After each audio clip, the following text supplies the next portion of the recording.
हाँ तो नमस्कार दोस्तों, कैसे हैं आप लोग। आई होप आप लोग बहुत अच्छे होंगे जी, स्वस्थ होंगे, मस्त होंगे, खा पी के मजे ले रहे होंगे।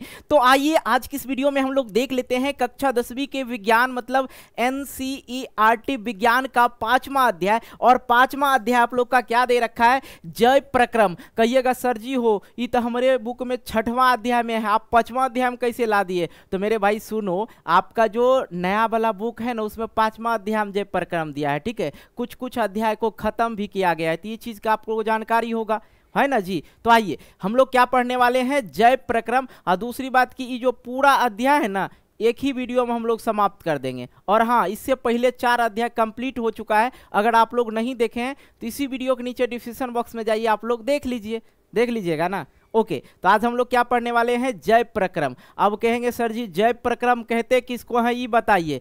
जीवित रहने के लिए वैसे प्रक्रम जो जीवित रहने के लिए कि जीवित शरीर में होना चाहिए, उसी को हम कहेंगे जय प्रक्रम। जैसे श्वसन हो गया आपका, पोषण हो गया, उत्सर्जन हो गया, ये सब जीवित जो भी जीवित शरीर है उसमें होना चाहिए। पोषण होगा तभी ना जी हम लोग इधर उधर भागते फूटते रहते हैं। हाँ, श्वसन होगा, सांस लेंगे तभी जिंदा। एक दिन की 2-4 मिनट के लिए नकवा बंद कर दीजिए तो सीधा टिकट कट जाएगा। ये सब क्या है, ये सब ही क्या है, जय प्रक्रम है। जय प्रक्रम क्या कहेंगे, जीवित शरीर में होने वाले वे सभी प्रक्रम जो एक जीवित शरीर में होता है उसे ही हम जय प्रक्रम कहते हैं। जैसे पोषण हो गया, शोषण हो गया, उत्सर्जन हो गया, इसी को क्या कहेंगे, जय प्रक्रम। पूरा अध्याय जो है ना एकदम जबरदस्त तरीका से समझ में आएगा, लगेगा कि हम क्लास नहीं आज कुछ और देख के आए हैं। ओके, आ जाओ भाई, शुरू करते हैं हम लोग। बायोलॉजी का ये पहला अध्याय हुआ।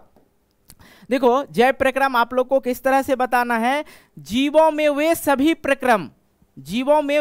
प्रक्रम जो सम्मिलित रूप से अनुरक्षण का कार्य करता है, जय प्रक्रम कहते हैं। दूसरे शब्द में मैंने बताया जीवित शरीर में होने वाले वे सभी प्रक्रम जो जीवन के लिए अनिवार्य है, जय प्रक्रम कहलाता है। दोनों तरह से आप लोग दे सकते हैं। उदाहरण कोई पूछे तो बता देना, पोषण, शोषण, उत्सर्जन, बता दीजिएगा ना जी। बिल्कुल सर, हम लोग समझ गए। थोड़ा सा हम लोग एक और चीज समझ लेते हैं। क्या समझेंगे जी, सजीव समझेंगे, निर्जीव समझेंगे। कहेंगे सर सजीव क्या होता है, रे बकलेलवा 5वां 6वां में पढ़ा था ना, पढ़ा था कि नहीं पढ़ा था। हाँ, लेकिन 11th 12th वाला भी हम पढ़ाते हैं तो उसमें ऐसा नहीं डिफिनेशन देना, वो हकेगा बुड़बक। लेकिन 10वां में चलेगा। क्या चलेगा सर, जेकरा में जान होता है ओकरा सजीव कहते हैं, और जेकरा में जान नहीं होता उसको क्या कहेंगे, निर्जीव कहेंगे। सीधी सी बात।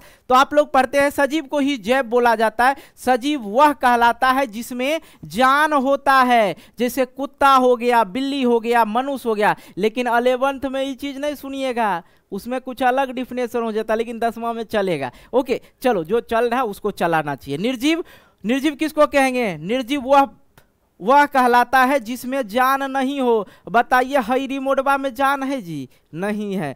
लेकिन हई कलम में जान है, मेरा जान बसा हुआ है, काहे कि हमारी गर्लफ्रेंड दी है।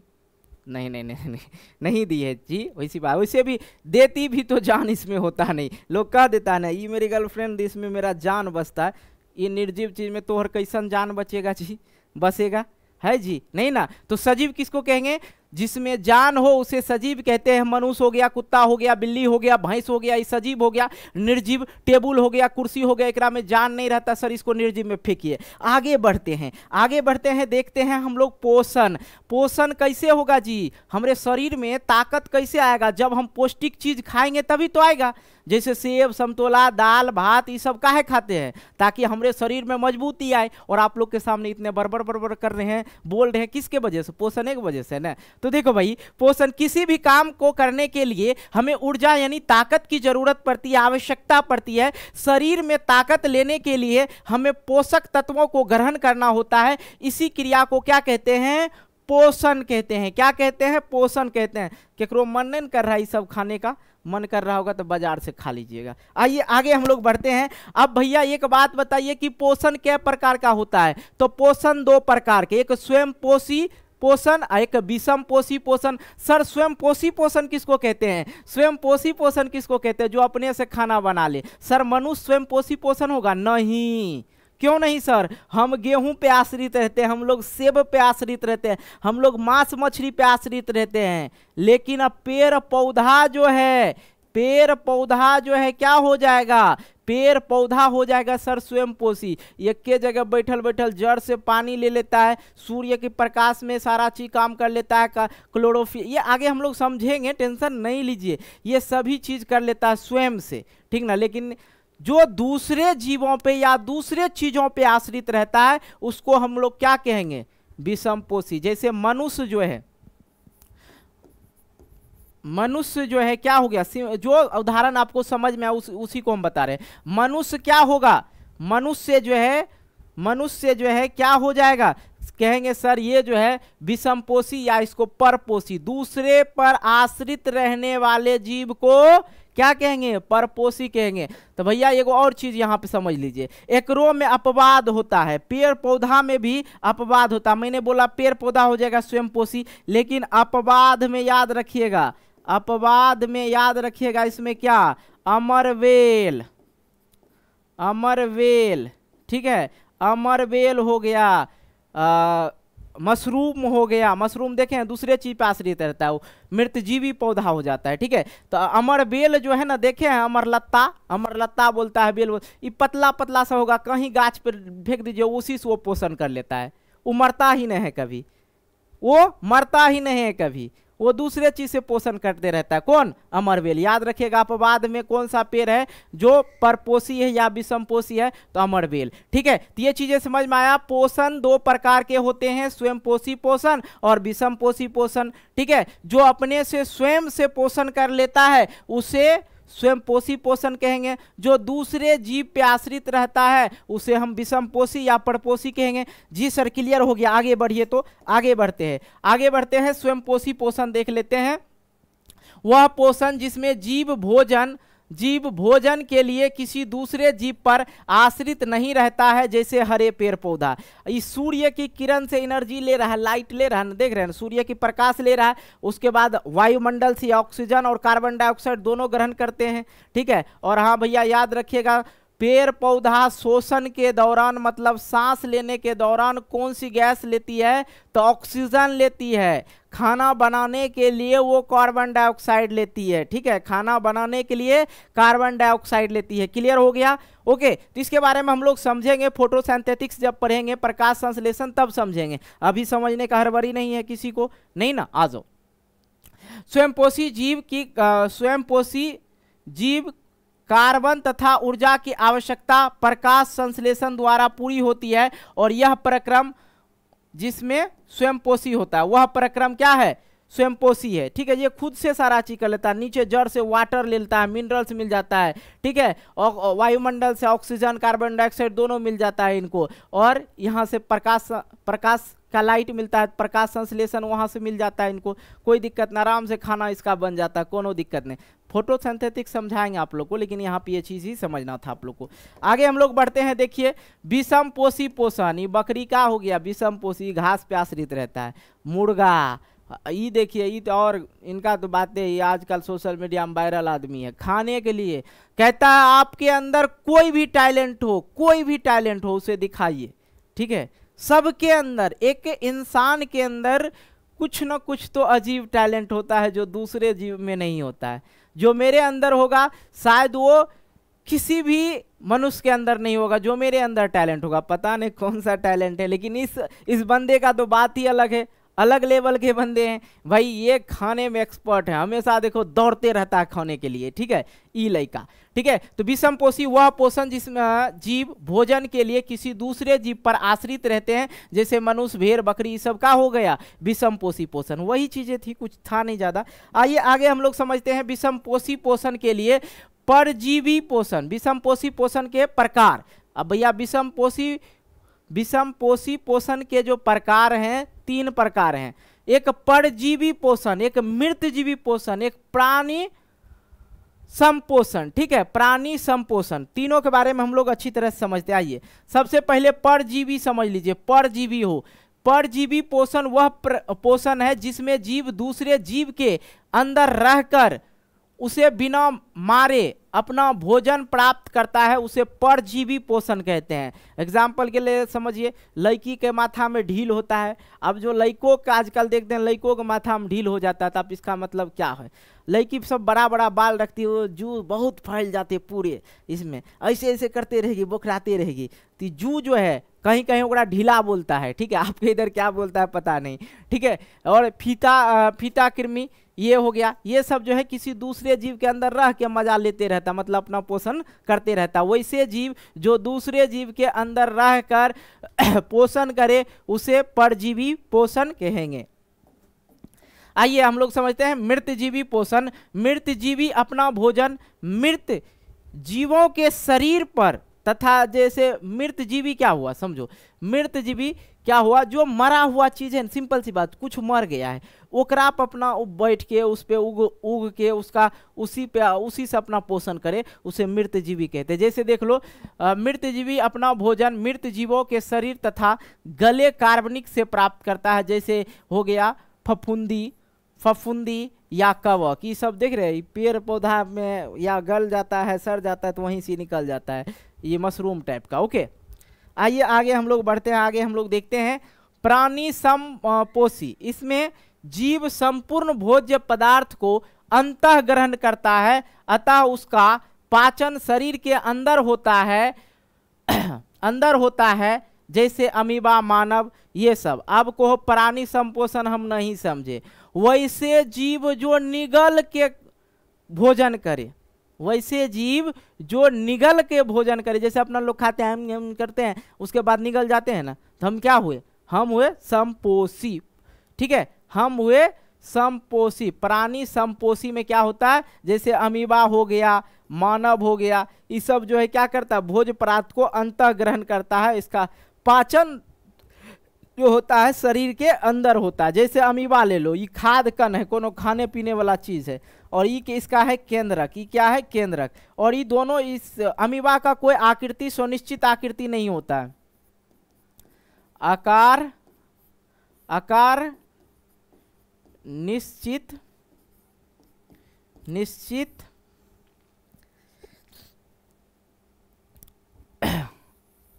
आकार असमान आकार होता है।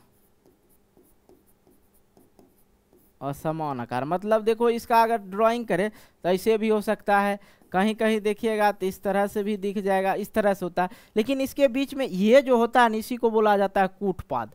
क्या बोला जाता है? कूटपाद। इससे क्या करता है, भोजन को दबोच लेता है, पकड़ के अंदर ले लेता है, ठीक है, अंदर ले लेता है खाद रितिका में, और खाद कण को जो है क्या करता है, अंदर ले लेता है और अपने अंदर भोजन को ग्रहण कर लेता है। यही होता है अमीबा में, ठीक है, अमीबा में यही होता है। और अमीबा विखंडन के बारे में हम लोग चर्चा करेंगे आगे की क्लास में, टेंशन नहीं लीजिएगा आप लोग। आइए आगे हम लोग बढ़ते हैं, देखते हैं इसमें वाष्पोत्सर्जन, ठीक है। वाष्पोत्सर्जन किसको कहते हैं? वाष्प को बाहर करने की क्रिया को वाष्प उत्सर्जन कहते हैं। नाम से ही पता चलता है वाष्प उत्सर्जन, उत्सर्जन का मतलब होता है निकलना। वाष्प तो समझ ही रहे, वाष्प को बाहर करने की क्रिया को वाष्पोत्सर्जन कहते हैं। वाष्पोत्सर्जन की क्रिया पौधे की पत्तियां में स्थित रंध्र जो होता है स्टोमाटा में होता है, और यह एक जल हानि क्रिया है। ये क्या है? जल हानि क्रिया है। अगर बात करें रंध्र, वाष्पोत्सर्जन समझे, वाष्प को बाहर करने की क्रिया को वाष्पोत्सर्जन कहते हैं, ठीक है। गैसों का विनिमय, ठीक है, CO2 अंदर एवं O2 बाहर, CO2 को अंदर करता है और O2 को क्या करता है, बाहर करता है। यही है स्टोमाटा, ठीक है, स्टोमाटा। इसी से जो है क्या करता है, ये वाष्प उत्सर्जन करता है, मतलब अंदर बाहर करते रहता है गैस का, ठीक है। वाष्पोत्सर्जन की क्रिया पोटोमीटर से मापते हैं। वाष्पोत्सर्जन की क्रिया को जो है पोटोमीटर से मापते हैं। बारिश होने के कारण वाष्पोत्सर्जन होता है। बारिश होने के कारण क्या होता है, वाष्पोत्सर्जन होता है। ओके, आगे हम लोग बढ़ जाते हैं जी, ये ज़्यादा कुछ है नहीं, आ जाओ आगे देखते हैं। प्रकाश संश्लेषण, फोटोसिंथेसिस, प्रकाश की उपस्थिति में किसी चीज का निर्माण करना प्रकाश संश्लेषण कहलाता है। प्रकाश संश्लेषण की क्रिया के फलस्वरूप C6H12O6 कार्बोहाइड्रेट ऊर्जा कार्बनिक ग्लूकोज प्राप्त कर सकते हैं। ठीक है, प्रकाश संश्लेषण किसको कहेंगे? प्रकाश संश्लेषण किसको कहेंगे? प्रकाश की उपस्थिति में किसी भी चीज का निर्माण करना ही प्रकाश संश्लेषण कहलाता है। प्रकाश संश्लेषण क्रिया के फलस्वरूप पौधे में ग्लूकोज, ठीक है, कार्बोहाइड्रेट ऊर्जा कार्बनिक, ये सब जो है प्राप्त होता है। प्रकाश संश्लेषण क्रिया के लिए आवश्यक कच्ची सामग्री, प्रश्न पूछा जाएगा प्रकाश संश्लेषण क्रिया के लिए आवश्यक कच्ची सामग्री क्या क्या है? ठीक है, सूर्य की प्रकाश, ठीक है, CO2 कार्बन डाइऑक्साइड, H2O जल और क्लोरोफिल। आइए समझते हैं। यहाँ पे देखो CO2 कार्बन डाइऑक्साइड, H2O मतलब जल, क्या चाहिए? कार्बन डाइऑक्साइड जल। और यहाँ पे कौन सा? सूर्य की प्रकाश आया। ठीक है, सूर्य की प्रकाश आया, सूर्य की प्रकाश में हम लोग निर्माण कर रहे हैं। ये हुआ अभिकारक। इस साइड जो है क्या हुआ? ये हुआ अभिकारक। अभिकारक हम क्या करवा रहे हैं? अभिक्रिया करवा रहे हैं। ठीक है, प्रकाश संश्लेषण अभिक्रिया। ठीक है, प्रकाश संश्लेषण अभिक्रिया। तो सूर्य की प्रकाश में जब कार्बन डाइऑक्साइड और ऑक्सीजन को रखा जाए और यहाँ पे क्लोरोफिल भी है और सूर्य की प्रकाश जब दिया जाए तो उत्पाद में जो बनता है ग्लूकोज बनता है C6H12O6। उसके बाद जो है ये दो और चीज बनता है, क्या? ऑक्सीजन और कार्बन डाइऑक्साइड, सॉरी जल। ऑक्सीजन और जल दोनों का निर्माण होता है। ठीक है, जल H2O का क्या कर देता है? अपघटन कर देता है, मतलब उड़ा देता है। जाओ भाई। और हाइड्रोजन की प्राप्ति होती है। क्या होता है? हाइड्रोजन की प्राप्ति होती है। अपघटन और H2O, जैसे यहाँ पे मैंने बताया H2O जल का अपघटन से ऑक्सीजन और हाइड्रोजन की क्या हो जाता है? इनको प्राप्ति हो जाता है। तो आई होप ये चीज समझ में आया होगा आप लोग को। ज्यादा कुछ तो था नहीं, ये था जी। प्रकाश संश्लेषण क्रिया के लिए आवश्यक कच्ची सामग्री सूर्य की प्रकाश, कार्बन डाइऑक्साइड और जल और क्लोरोफिल।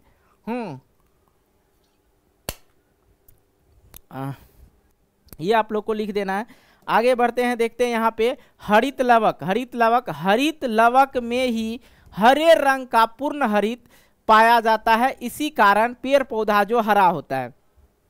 पेड़ पौधा जो हरा क्यों होता है? क्लोरोफिल के कारण। और क्लोरोप्लास्ट, ठीक है, क्लोरोप्लास्ट जो होता है, क्लोरोप्लास्ट हरित लवक में ही हरे रंग का पूर्ण हरित पाया जाता है। इसी कारण जो है पेड़ पौधा हरा रहता है। किसके कारण? क्लोरोफिल के कारण।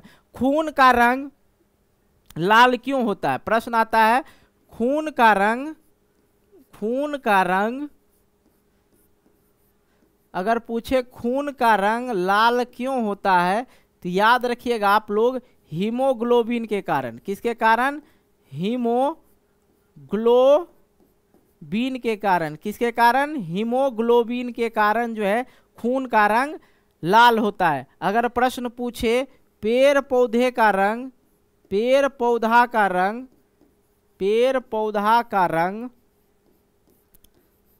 रंग हरा होता है, किसके कारण? तो आप लोग याद रखिएगा किसके कारण? क्लोरोफिल के कारण। ठीक है, क्लोरोफिल के कारण। ओके, समझ में आ गया? क्लोरोफिल किस में होता है? हरित लवक में। क्या होता है? किस में होता है? हरित लवक में। कुछ ज्यादा नहीं है जी। आगे बढ़ते हैं जी। देख लो, अब हम लोग पढ़ते हैं पाचन तंत्र, डाइजेस्टिव सिस्टम। ठीक है, पाचन डायरेक्ट होता है जी? कहेंगे जी सर नहीं होता है। पाचन के लिए हमारे शरीर में बहुत सारे तंत्र लगा हुआ। अब देखो, पहला काम हई देकर लिए मुहामा में, हम मुहा में भर बंसुआ चिबाए और चिबाने के बाद इसमें क्या बना? लार बना। लार के बाद ये अंदर गया, अंदर में और भी इतना जो पाठ पुर्जा है सब यही पाचन तंत्र का पाठ पुर्जा है कि नहीं जी? मुंह में लिए, पहले यहाँ जीप आया, मुंह में आया, मुख गुहा में, उड़ा चिबाए, ग्रासिका में आया, ये गला वाला नली को। ठीक है, उसके बाद खाना आया अमाशय में। ठीक है, अमाशय में आया, अमाशय के बाद जो है ये नीचे जो ये पाठ पुर्जा देख रहे हैं ना, इसके बारे में हम लोग चर्चा करेंगे, टेंशन नहीं लीजिएगा आप लोग, ये सब में आएगा। तो ये जो है पाचन तंत्र, तो कई तंत्र मिलाकर जो भोजन को पचाने का काम करता है उसे ही हम लोग क्या कहते हैं, पाचन तंत्र। कई तंत्र मिलाकर या मिलकर भोजन को पचाने का कार्य करता है उसे ही हम लोग क्या कहेंगे, पाचन तंत्र कहेंगे। ठीक है, पाचन तंत्र, कई तंत्र मिलकर भोजन को पचाना पाचन तंत्र कहलाता है। पाचन जो होता है जटिल पदार्थ को सरल पदार्थ में तोड़ना ही पाचन कहलाता है। देखो कितना हार्ड चीज करते हैं, चिकन मटन हड्डी फड्डी बहुत सारा चीज खाते रहते हैं कि नहीं जी। तो देखो जटिल पदार्थ को सरल पदार्थ में तोड़ना ही पाचन कहलाता है। और यह फिजिकल और केमिकल दोनों होता है। पाचन जो है फिजिकल और केमिकल दोनों होता है। जैसे फिजिकल हो गया, हम उसको तोड़ दिए, और लार जो मिल गया उसमें, जो भोजन था लार मिला उसमें, वो हो गया केमिकल। पाचन का मुख्य कार्य भोजन से ऊर्जा प्राप्त करना होता है। पाचन का जो है मुख्य कार्य क्या होता है, भोजन से ऊर्जा प्राप्त करना। पाचन जो है कार्बोहाइड्रेट, प्रोटीन, फैट, ये सब चीज की पाचन होती है। जल और विटामिन खनिज की जो है पाचन नहीं होती है। आगे हम लोग बढ़ते हैं, देखते हैं आहार नाल। ये जो आहार नाल है, ठीक है, आहार नाल जो होता है यहाँ से लेके यहाँ तक सबको आहार्य नाल बोला जाता है। ठीक है, वो पूरा का पूरा आहार नाल की जो लंबाई होती है, ठीक है, आहार नाल की जो लंबाई होती है वो कितनी होती है, 32 फीट होती है या 9 से 10 मीटर होती है। आहार नाल का पहला भाग मुख गुहा है। यहाँ से लेके यहाँ तक जो पाचन तंत्र यहाँ तक हो गया, ये सभी क्या हो गया, आहार नाल हो गई। और इसकी लंबाई की अगर बात करें तो 32 फीट। ठीक है, 32 फीट बोले तो 9 से 10 सेंटीमीटर। ओके, आहार नाल का पहला भाग ये हो गया मुख गुहा। क्या हो गया, मुख गुहा बोले तो मुंह। मुख गुहा में क्या होता है, दांत होता है, जीवा होता है, 3 जोड़ी लार ग्रंथियां होती है। अब कौन सा, पैरोटिड जो सांप में जहर का काम करता है, सबलिगुअल, ठीक है, सबलिगुअल, और तीसरा जो है सबमेंडिबुलर। ठीक है, सबमेंडिबुलर। 3 मुख गुहा में जो है क्या होता है, दांत होता है, जीभ होता है, 3 जोड़ा लार ग्रंथियां होता है, पैरोटिड और सबलिगुअल। ठीक है, सबलिगुअल और है सबमेंडिबुलर, ये 3 लार ग्रंथियां होती है। आगे हम लोग बढ़ते हैं, मनुष्य में 1.5 लीटर लार प्रतिदिन बनता है। मनुष्य में जो है 1.5 लीटर लार जो है प्रतिदिन बनता है। थूक वगैरह से हम लोग फेंक देते हैं, लेकिन फेंकना नहीं चाहिए ज़्यादा। लार में 4 प्रकार का एंजाइम पाया जाता है। देखो लारे में जो है 4 प्रकार का एंजाइम पाया जाता है। लाइसोजाइम जो कीटाणु और जीवाणु को मारने का काम करता है। लाइसोजाइम जो होता है ना हमारे लार में, कुछ जीवाणु कीटाणु की यहीं पे वो खत्म कर देता है। अरे अंदर कहाँ, अंदर नहीं, अंदर जाना पहले हमसे मिलो। मुख गुहे में रहता है लार। ठीक है, और लार जो है पहले इस सब कीटाणु विषाणु को मारने का काम करेगा। उसके बाद जो बचेगा और मारता है यहाँ पे आके, उसके बारे में हम लोग चर्चा करेंगे। टाइलिन और डायस्टेज जो चोकर का पाचन करता है। टाइलिन और डायस्टेज जो है चोकर का पाचन करता है। म्यूकस, अब समझते हैं हम लोग म्यूकस, भोजन का चिपचिपा को ही क्या बोला जाता है, म्यूकस। ग्रास नली या ग्रासिका, ग्रास नली या ग्रासिका, ई वाला भाग हो गया गर्दन पे। ठीक है, ग्रासिका। इसकी लंबाई की बात करें तो ये 25 सेंटीमीटर इसकी लंबाई होती है, और इसमें पाचन की क्रिया नहीं होती है, सिर्फ क्या हो गया, पाचन रास्ता हो गया। ओके, मुंह से आने वाली भोजन जो पूर्ण रूप से पाचन नहीं होता है उसे ही क्या कहा जाता है, बॉल्स बोला जाता है। क्या बोला जाता है, बॉल्स बोला जाता है। ओके, आगे हम लोग बढ़ते हैं, आगे देखते हैं अमाशय, पेट जिसको बोलते हैं स्टोमच। ठीक है, अमाशय में भोजन 4 घंटे तक रहता है। अमाशय के 3 भाग होता है। अमाशय का देखो 3 भाग होता है, कार्डियक, ठीक है, फंडिक और पाइलोरिक, 3 भाग होता है। ये अमाशय का काट के निकाला गया भाग है। एक एक भाग के बारे में हम लोग समझेंगे। और इसमें 3 भाग होते हैं। कार्डिक की अगर हम लोग बात करें, या अमाशय का जो है ऊपरी भाग है, ये जो है अमाशय का ऊपरी भाग है। भोजन आएगा सबसे पहले कहेगा कार्डिक तुम हमसे मिल, वहां पे जीवाणु विषाणु नहीं मरा तो सबसे पहले हम तुमको मारेंगे, ठीक है। जीवाणु विषाणु को मारता है कौन? कार्डिक, क्योंकि कार्डिक में क्या पाया जाता है? HCl हाइड्रोक्लोरिक अम्ल पाया जाता है। उसके बाद भेजेगा चल भैया अब तुम जाओ फंडिक के पास। कहाँ जाओ? फंडिक के पास। अब फंडिक आएगा, फंडिक कहेगा हाँ तो बताओ अब हाल समाचार क्या है। इसमें कांटानुमा रुचि होता है, इसमें जो होता है कांटानुमा रुचि होता है, इधर उधर चली आता है खाना को। अगर भैया भूखल पेट रहिएगा, एकरा में ऐसा ऐसा कांटा होता है, ठीक है। अगर भूखल पेट रहते हैं ना और पानी पी लीजिएगा, इतना जोर से पेट में दर्द करता है। वो दर्द क्यों करता है? ये फंडिक के अंदर जो है कांटानुमा संरचना रहता है और वो गुस्सा से कहता है रे बकलेलवा हमको भोजन का जरूरत है, तुम उधर से पानी फेंक रहा है, तुमको दबाते। ये जो है आपस में ज्वाइंट हो जाते हैं और ज्वाइंट होने के बाद क्या होता है? दर्द होने लगता है एवं भोजन को रोक कर रखने का कार्य करता है। अब आया पायलोरिक, इसमें जठर ग्रंथि होता है जिससे जठर रस निकलता है और जठर रस 2 रसों से मिलकर बना होता है। पहला हो गया रेनिन और दूसरा हो गया पेप्सिन। तो रेनिन जो दूध से दही बनाता है, देखिए खाना में अगर दूध खाते हैं तो पेट में जाके दही बनेगा तभी पाचन होगा। तो दूध जो से हम लोग खा लिए, तू जो है सबसे पहले दूध जो है दही बनाएगा, कौन? रेनिन, उसके बाद पाचन के लिए होगा। इससे अच्छा है कि दही एक बार खा लीजिएगा तो आराम से ज़्यादा शरीर को काम करने की ज़रूरत नहीं पड़ता, पाचन हो जाता है। इसलिए कहा जाता है दही जो है पाचन बढ़ाता है, क्योंकि उसको पचाने की जरूरत नहीं, वो आराम से हो जाता है, काहे कि काम करता है दूध से दही बनाने का। पेप्सिन क्या करता है? प्रोटीन का पाचन करता है। पेप्सिन क्या करता है? प्रोटीन का पाचन करता है। आगे हम लोग बढ़ते हैं, देखते हैं अगर भोजन मुंह में हो, ठीक है, मुंह में अगर भोजन हो तो ठीक है उसको बोलते हैं बोलस। अगर अमाशय में भोजन हो तो उसे बोलते हैं कईम, कईम। और भोजन अगर काइल से आगे निकला, लेटरिंग, मतलब बिलरूबिन के कारण यह पिला देता है, यह जो है पीला होता है। लेटरिंग देखिएगा, बाथरूम, पैखाना जिसको बोलते हैं, वो पीला काहे होता है? तो पीला होता है जो है बिलरूबिन के कारण, वो क्या होता है? पीला होता है, ठीक है।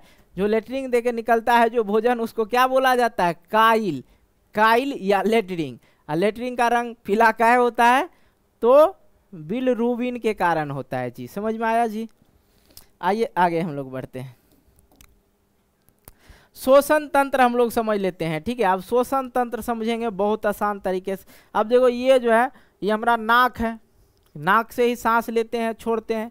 श्वसन किसको कहेंगे? सांस लेने और छोड़ने की प्रक्रिया को श्वसन कहा जाता है कि नहीं? एकरो में बहुत सारा चीज आता है, टेंशन नहीं लीजिए। सांस लेने और छोड़ने की क्रिया को श्वसन कहते हैं और श्वसन की क्रिया से हम ऑक्सीजन की क्रिया भी बोलते हैं, ऑक्सीजन की ऑक्सीकरण की क्रिया भी बोलते हैं। सांस लेने और छोड़ने की क्रिया को श्वसन बोलते हैं और श्वसन की क्रिया को ही हम लोग ऑक्सीकरण भी बोलते हैं, क्योंकि इससे ऑक्सीजन का आवश्यकता होता है। इसमें इसको क्या चीज का आवश्यकता होता है? ऑक्सीजन का। बिना ऑक्सीजन के श्वसन की क्रिया संपन्न नहीं होता। जहां पर ऑक्सीजन उपलब्ध है वहां जाइएगा ना, है ना कीजिएगा, क्या ऑक्सीजन लेवल कम हो जाएगा, ठीक है। श्वसन के फलस्वरूप हमें ऊर्जा मिलती है और शरीर में ऊष्मा भी बनी रहती है और यह एक अपचायी अभिक्रिया, अपचायी अभिक्रिया होता है। सांस लेने और छोड़ने की जो क्रिया होती है, कौन सी क्रिया होती है? अपचायी क्रिया होती है, अपचायी अभिक्रिया होता है। ओके जी, समझ में आ रहा है आप लोग को? आगे बढ़ते हैं जी। शरीर में ऊष्मा बने रहने के निम्न कारण है, शरीर में ऊष्मा बने रहने के निम्न कारण है। पहला तो हो गया श्वसन, सांस लेते हैं फिर छोड़ते हैं, सांस लेते हैं फिर छोड़ते हैं। दूसरी बात की रक्त का जो है खून का गर्मी, ठीक है, रक्त का परिसंचरण होते रहता है, रक्त जो है दौड़ते रहता है हमारे पूरे बॉडी में, नसों में खून का प्रवाह होना, इसलिए जो है शरीर में ऊष्मा बने रहने का यही सब कारण है। ओके, आ जाइए आगे जी। आगे हम लोग बढ़ते हैं, देखते हैं श्वसन अंग से कुछ कुछ प्रश्न जो होते हैं। स्तनधारी जीव होते हैं, किससे सांस लेता है? जो स्तनधारी जीव होते हैं, ठीक है, जैसे स्तनधारी जीव हो गया, स्तनधारी जीव किससे सांस लेता है? तो स्तनधारी जीव फेफड़ा, जिसको लंग्स बोला जाता है, सांस लेता है। ठीक है, जो स्तनधारी जीव है। पुरुष क्या है? स्तनधारीय है। महिला क्या है? स्तनधारीय है। बाघ क्या है? स्तनधारीय है। ये सब स्तनधारी है। लेकिन जैसे हो गया इसमें गाय, कुत्ता, बिल्ली, सब मानव सब क्या है? स्तनधारी। कीट कीड़े मकोड़े किससे सांस लेता है? तो कीट कीड़े मकोड़े जो है सांस लेने के लिए उसके पास क्या होता है? ट्रेकिया। वो किस चीज से सांस लेता है? ट्रेकिया से। जलीय जीव किससे सांस लेता है? तो जलीय जीव गिल्स, जिसे क्लोम या गल्फर से बोल सकते हैं, लेता है। मेढक 3 तरह से सांस लेता है। मेढक जो है 3 तरह से सांस लेता है। ओके जी। अब देखो, मेढक जब बच्चा होता है तो टेडपोल बोला जाता है। उसको क्या बोला जाता है? टेडपोल। ठीक है, तब वह गिल से सांस लेता है। मेढक 3 तरह से सांस लेता है। पहला बचपन में गिल से, लेकिन जब जवानी आता है, भूमि और पानी में रहता है, तो फेफड़ा से सांस लेता है। लेकिन मेढक अगर भूमि के अंदर रहता है, भूमि के अंदर भी मेढक रहता है, तो त्वचा से सांस लेता है। ओके, आ जाओ हम लोग बढ़ते हैं आगे। स्वच्छोवास। ठीक है, स्वच्छोवास जो होता है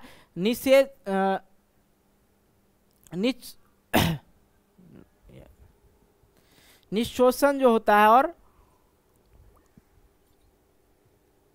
स्वच्छावास हो गया निश्शोषण, और शोषण की क्रिया को स्वच्छावास कहते हैं। मतलब सांस लेने और छोड़ने की क्रिया को स्वच्छावास कहते हैं। अब देखो, जैसे कि अगर हम लोग सांस लिए जैसे नाइट्रोजन लिए, तो नाइट्रोजन वायुमंडल में कितना? 78%। जैसे सांस लेते हैं, लेकिन अब कहेगा सर जी एगो बात सोचिए कि हमारा नाक को पता है कि हम ऑक्सीजन सूंघ रहे हैं कि नाइट्रोजन सूंघ रहे कि कार्बन डाइऑक्साइड सूंघ रहे? नहीं। लेकिन अंदर जब घुसेगा ना हई वाला चेम्बर में, ये फेफड़ा वाला में, वहाँ कहेगा अरे निकल, तुम काहे रास्ता में आ गया है?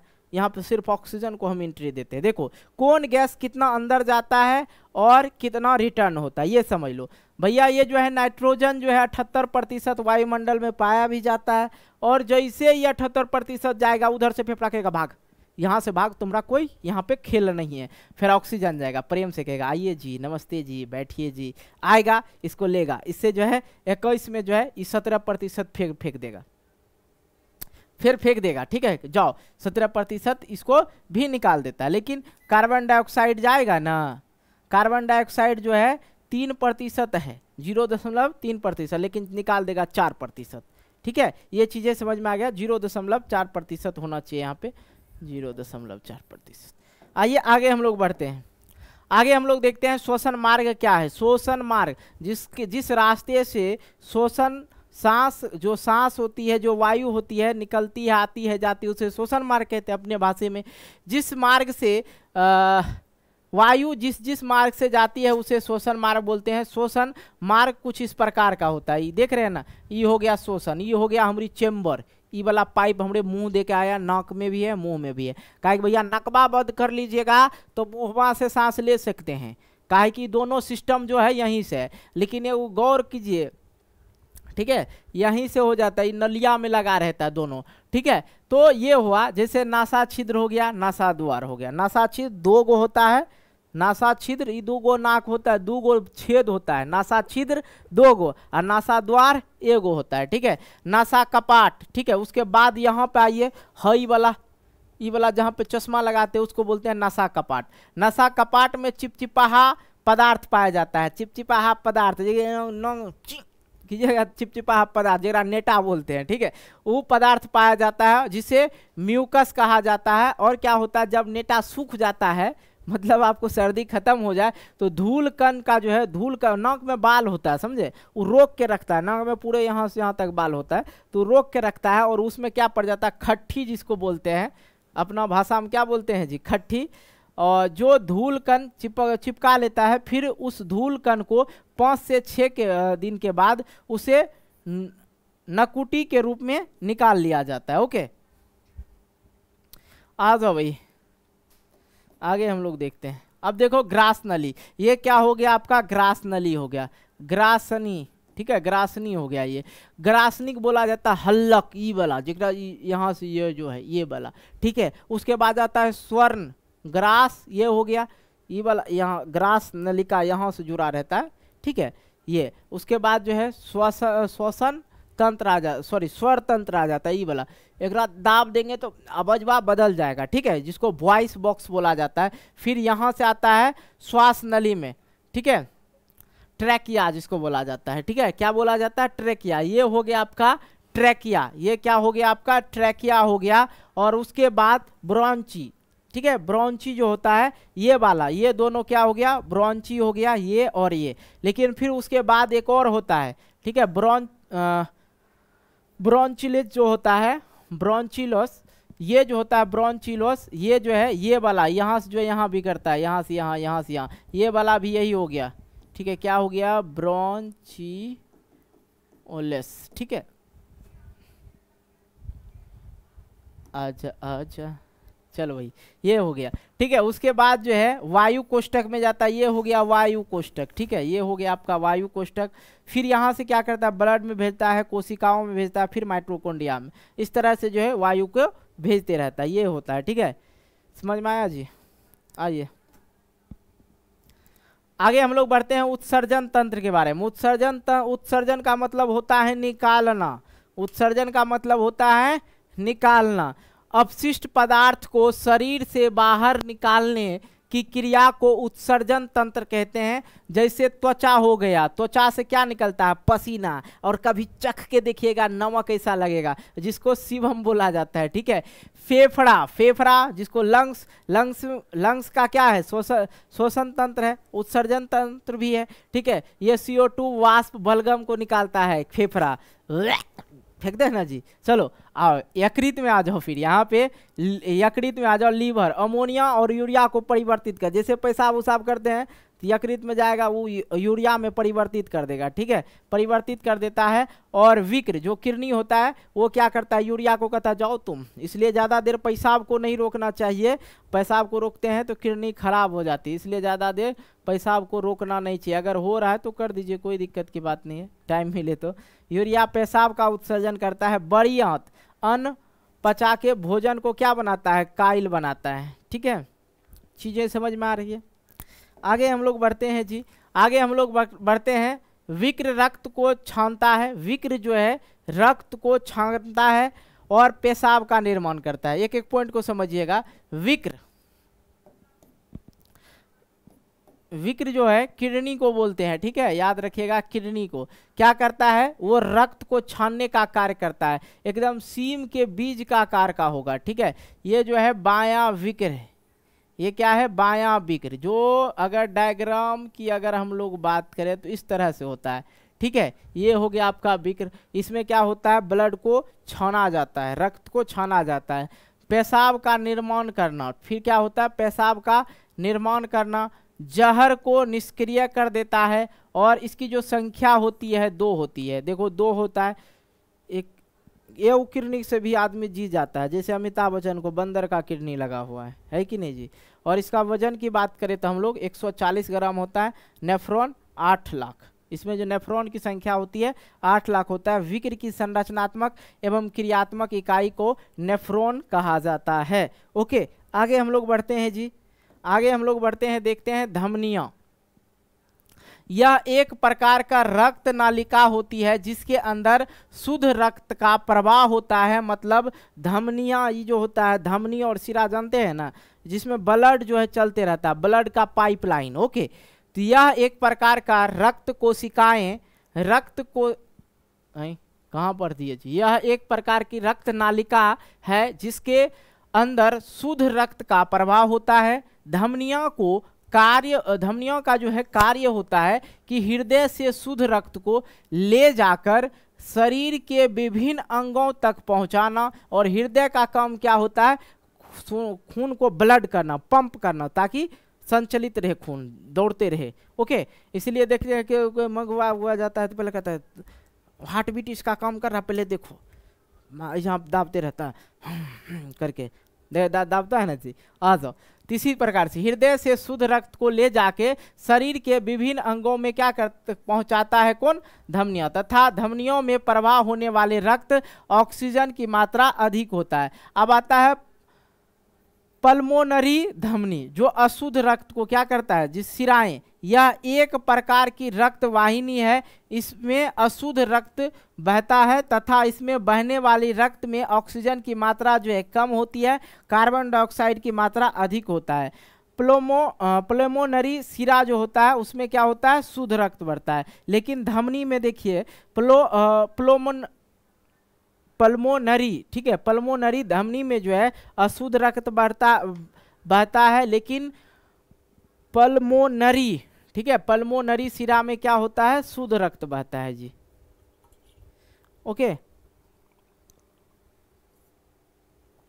आ जाइए आगे। आगे हम लोग देख लेते हैं रक्तचाप, रक्तदाब, ब्लड प्रेशर, ठीक है। ये देखिए ब्लड प्रेशर मापने वाला है।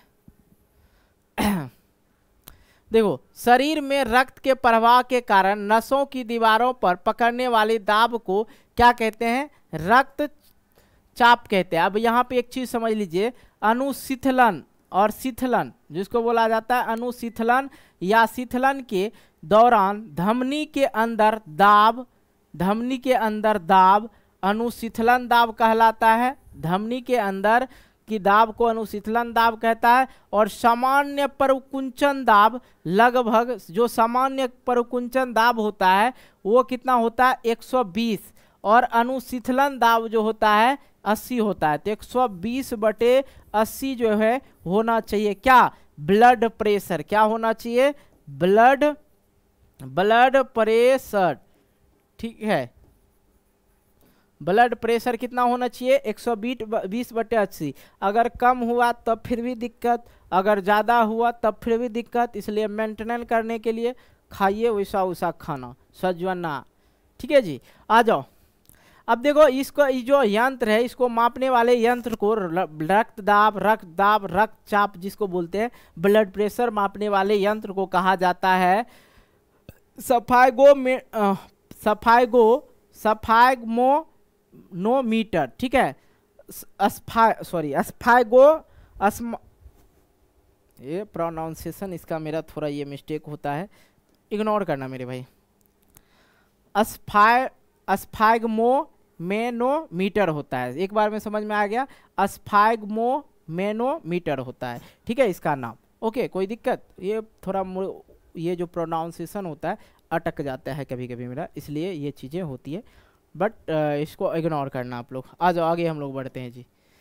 जब बीपी बढ़ जाता है तो क्या होता है, हाइपरटेंशन होता है, ठीक है। क्या होता है, हाइपरटेंशन होता है। जब बीपी बढ़ जाए तो उसे हाइपरटेंशन कहते हैं। जैसे 140 हो गया और हाइपरटेंशन हो गया। अगर एक बीपी कम गया, एंटोल का प्रयोग हम बीपी को घटाने के लिए करते हैं। अगर बीपी घट जाता है तो उसको हाइपोटेंशन बोलते हैं। क्या बोलते हैं, हाइपोटेंशन। अगर बीपी बढ़ा तो हाइपरटेंशन, अगर बीपी घटा तो उसको क्या बोलेंगे, हाइपोटेंशन कहते हैं। और इस स्थिति में जो है जैसे कि 90 हो गया, रहना कितना चाहिए, 120/80 रहना चाहिए। तो यहाँ आप देखो 90/120 है तो लो बीपी है। ओके, तो आई होप ये चीज समझ में आ गया जी। आइए, ये क्या है, महाधमनी है। और महाधमनी ये इस तरह से होता है, मानव का हृदय धक धक करने लगा मेरा जियारा डर, वही चीज है। ये मुट्ठी के तरह होता है, इसे इसकी आकृति देखा जाए तो मुट्ठी की तरह होता है। इसमें 2 अलिंद होते हैं, सॉरी एक बायां अलिंद होता है, एक बायां निलय होता है, जिनके बारे में एक एक चीज को हम लोग समझेंगे। मानव हृदय का पूरा एक एक चीज के बारे में हम लोग समझेंगे, टेंशन मत लीजिए। आप लोग ये समझ गए, मानव का ये हृदय है। ओके, ये क्या है, हृदय का, जिसकी आकृति देखा जाए तो मुट्ठी के तरह होता है। ओके, बंद मुट्ठी के तरह। आइए देखते हैं हार्ट। सबसे पहले हार्ट के बारे में समझते हैं, दिल के बारे में। हृदय दिल को ही बोला जाता है, ठीक है। ऐसा होता है, लड़का सब ऐसा दिल बनाएगा, तेरे बिना जीना नहीं मरना नहीं, आर्यन। फिर एगो दिल बनाएगा, इधर और बनाएगा, ये अभी खाली स्थान है, कोई नहीं है मेरे दिल में, ठीक है। ये चीज़ें होती है, लेकिन दिल की जो आकृति होती है ऐसी होती है, देख लो भाई, इस तरह से होती है दिल। अब ऐसे दिल बनाओ ना, कैसा आशिक है, कैसा तुम आशिक बना के दिखाओ ऐसा दिल, ठीक है। आ जाओ भाई, चलो देखते हैं हम लोग हृदय हृदय के पेशियों को बना होता है। यह जो है पेरोकार्डियम नामक झिल्ली से ढका होता है और इसका भार की अगर हम लोग बात करें तो 300 ग्राम का होता है। हृदय का आकार शंकुआकार होता है। ये वक्ष गुहा में हल्का बाईं ओर होती है। वक्ष गुहा में हल्का बाईं ओर होती है। इस साइड में बायां तरफ दिल होता है। ऐसे कर जब फीलिंग जो होता है लड़की को, दिल टूट गया, है ना जी। चलो, हृदय एक पंपिंग अंग है। क्या है? हृदय एक पंपिंग अंग है। हृदय कोष्ठक के बारे में हम लोग समझते हैं।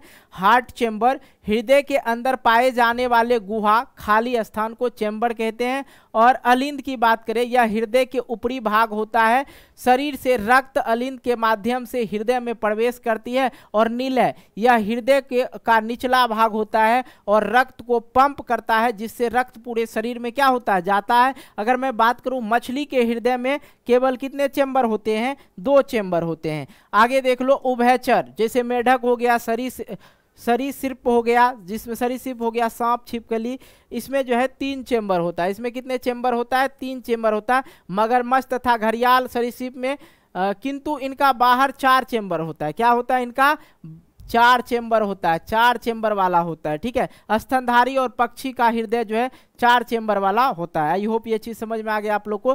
कहीं कोई दिक्कत जी नहीं ना?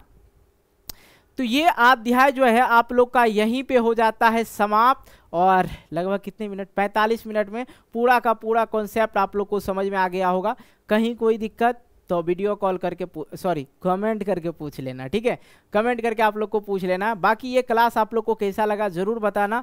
और इसी तरह से आप लोग का कंटिन्यू जो है क्लास आते रहेगा। बस क्या करना, वीडियो को लाइक कर लेना, दोस्तों के साथ शेयर कर देना, और चैनल को सब्सक्राइब करके नोटिफिकेशन बेल को प्रेस करके ऑल कर लेना। बाकी मिलते हैं एक नई वीडियो को लेके, तब तक के लिए क्या,